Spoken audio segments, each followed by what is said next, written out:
Hi, Charmaine from Smarter Selling. Today's topic is aim to be calm. You know what calm people have? They have an aura. They look confident. They look considered. They have the qualities of a thought leader.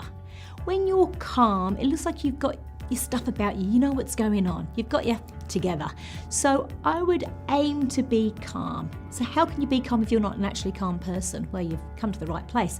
I would aim to be calm by doing things like making sure you're well prepared for presentations, that you understand the industry that you're working in, that you understand your clients back to front, their clients if they have them, that you understand what the business needs of you and what the client needs of you.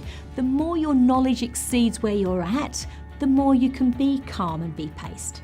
And if you have a team, there are ways to keep them calm. You as a leader need to first of all be calm.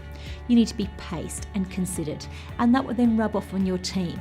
So if you want your clients to see you as a company that's calm and considered and professional, because they all tick the same boxes, then aim to prepare your team in such a way that they can be calm, that they're ahead of the game, that they're well prepared. If you'd like more tips on how to be calm and how to be professional and be the trusted advisor and the leader, and on it goes, then subscribe below. We have lots of tips on how to be calm and considered. And if you want to know more things about how to be a leader, then come to one of our courses. I'm Charmaine from Smarter Selling. Until next time.